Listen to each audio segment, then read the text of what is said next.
Minus 70 degrees doesn't kill you slowly, it kills you in stages, and each stage feels like a personal betrayal from your own body. Welcome to Yakutia, the coldest inhabited place on Earth, where your eyelashes freeze shut, your breath turns to ice crystals before it leaves your mouth, and somewhere out there in the white nothing, wolves are watching you fail. This isn't a what-if scenario for the locals. This is a regular Tuesday. People here pour boiling water into the air and watch it vaporize before it hits the ground. They leave their cars running for months straight because turning them off means they'll never start again. Fish pulled from the ice-freeze solid in under a minute, stiff as a board before you can put them in a bag. This is not a place that tolerates mistakes. This is a place that collects them. Touch metal with bare skin at these temperatures, and it doesn't just feel cold, it bonds to you.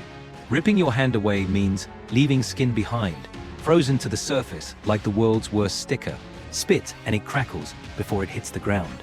Your nose hairs freeze into tiny needles with every breath. This place treats your body like a science experiment it didn't consent to. And if you don't understand what's about to happen to your body in the next 30 minutes, you won't survive long enough to worry about the wolves. Here's the thing nobody tells you about extreme cold. You're not fighting temperature, you're fighting physics. Your body is a 98.6-degree furnace, trapped in a meat suit that's desperately dumping heat into an environment 170 degrees colder than you are. That temperature difference? It's not a gap. It's a vacuum. And nature abhors a vacuum almost as much as it abhors your survival plans. At minus 70, exposed skin gets frostbite in under 5 minutes. Your lungs burn because the air damages tissue on the way down. And your body starts making decisions without asking, shutting down blood flow to your fingers and toes because your brain called dibs on the remaining heat. Congratulations, your extremities just got voted off the island by your own circulatory system. So let's say you're here. Yakutia. Vehicle broke down, separated from your group, whatever. Doesn't matter how. What matters is what you do in the next 20 minutes, because that's how long before your decision-making ability degrades. Cold doesn't just kill your body, Chiefs. It kills your brain first. And a stupid version of you is about to make all the important choices. First problem, breathing. At minus 70, every breath attacks your respiratory system. The air is so cold and dry it strips moisture from your lungs and causes tissue damage. Breathe through fabric, a scarf, balaclava, your sleeve. This warms the air before it hits your lungs. Yes, the fabric will freeze from your breath. Yes, you'll be breathing through ice strapped to your face. No, you don't have better options. Second problem, your eyes. Blinking becomes tactical. Your eyes are wet, the air is minus 70, and every time you close them, your eyelashes want to freeze together. People have literally frozen their eyes shut here. Petroleum jelly around your eyes creates a barrier if you have it. Don't have it? Blink frequently, keep your face covered, and accept a very uncomfortable relationship with your own eyelids. Quick checkpoint, you're now breathing through fabric, protecting your eyes, and your body is hemorrhaging heat at a rate that would make a physics professor weep. Let's talk about the real enemy, sweat. If you're moving through snow, building shelter, doing anything physical, you're generating heat.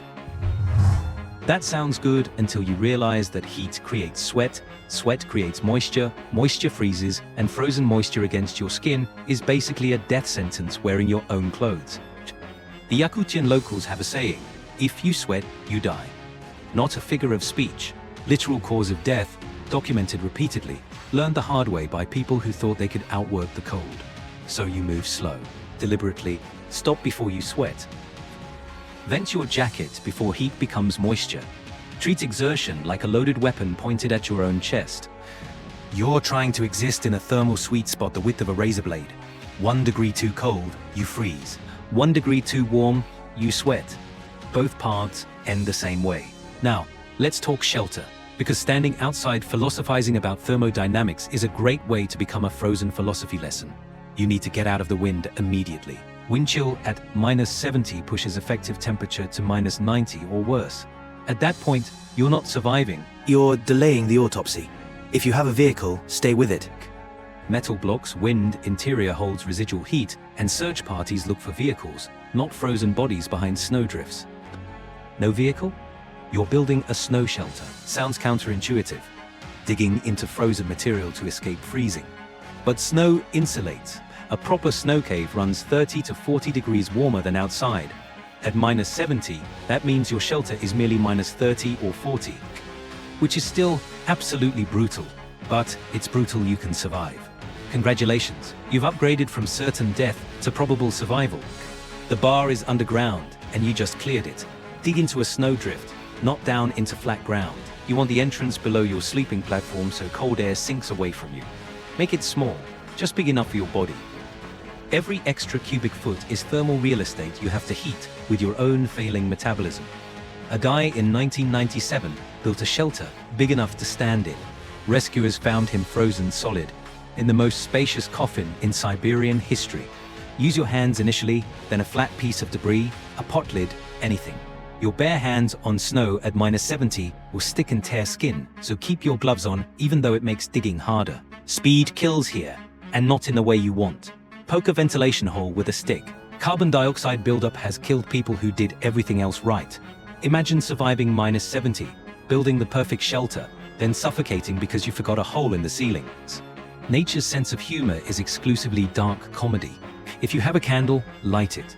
One candle raises temperature 10 to 15 degrees and confirms your ventilation works. If the flame stays lit, you're getting oxygen. This is where most people mess up. They stop too early because they're tired. Tired is fine. Tired with a finished shelter is survival. Tired with a half-built shelter is a body recovery in spring. So you push through, finish the shelter. Then you stop moving entirely. Now comes the waiting and the wolves. Yakutian wolves aren't the wolves from nature documentaries. These animals evolved to hunt in conditions that kill most predators.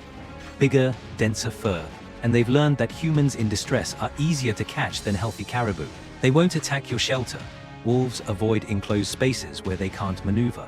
But they'll wait, track your heat, your movement, your smell. And if you leave that shelter compromised, they're ready.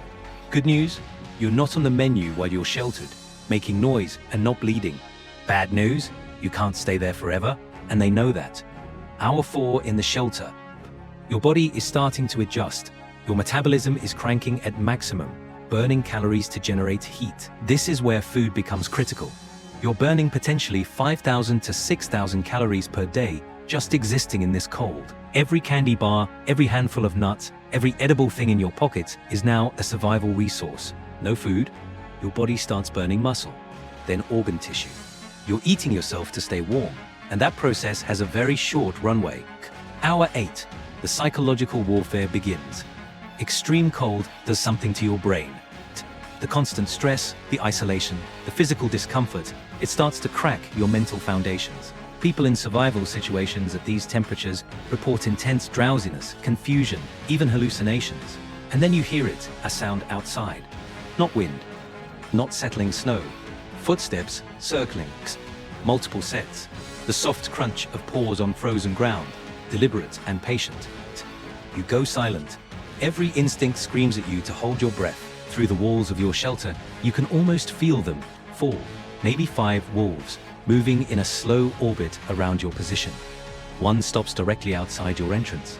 You hear breathing, deep, steady, curious, panic. They scramble, make noise, try to scare them off. Don't. Wolves aren't attacking. They're assessing. They're checking if you're prey or problem. Sudden movement, fear sounds, anything that signals weakness. That's what flips the switch. So you do the hardest thing possible in a survival situation. You stay calm. You make yourself big in your shelter. You let out a low, steady growl. Not aggressive, not scared, just present. You're not food. You're not worth the risk. 30 seconds pass, maybe a minute, but the breathing outside stops. The footsteps resume, circling once more, then fading into the white silence. They'll be back, but not now, not yet. The drowsiness is the next danger. Your body is trying to conserve energy by shutting down, and it feels like a warm, comfortable invitation to sleep. Do not accept that invitation. Sleep in extreme cold without proper insulation is a coma you don't wake up from. It feels peaceful because your brain is literally shutting down. This is the part nobody tells you about freezing to death. The end doesn't feel like failure. It feels like relief. And that's the trap. So you keep moving inside your shelter. Wiggle your fingers, curl your toes, do isometric exercises. Keep blood flowing to your extremities, even when your body is screaming that it wants to stop. Around hour 12, if you've done everything right, you're still alive, miserable, exhausted, burning through calories you don't have, but alive. Dawn comes eventually. Even in Yakutia, even in the darkest months, light returns. Now you have a choice. Stay in shelter and hope rescue comes, or move towards civilization and risk the wolves, the cold, and your own degraded physical state. There's no universal right answer here. It depends on whether people know where you are, how much food you have left, and whether you can physically make the journey. But here's what you need to understand. You already survived the worst part. The first night in -70 is the filter. Most people who die in these conditions die in the first 12 hours. You didn't. Your body adapted. Your shelter held. The wolves stayed outside. You made it through the night in the coldest inhabited place on Earth, where temperatures regularly hit points that would shut down most machinery, where the air itself feels like an attack, where survival isn't guaranteed, it's borrowed. But here's what nobody tells you about surviving extreme cold. The cold itself is only the first test, because once the sun comes up, you're not fighting temperature anymore, you're fighting everything that happens after. The frostbite that hasn't shown its full damage yet. The dehydration you don't feel because the cold suppresses your thirst response. The caloric debt that's about to crash your system like a biological margin call. -70 doesn't kill you in one night. It sets up the kills that happen over the next 3 days. That's what we're covering next, how to not freeze to death when everything goes wrong. Because surviving night 1 in Yakutia just means you qualified for the real exam. And the wolves? They're still out there, waiting to see if you pass.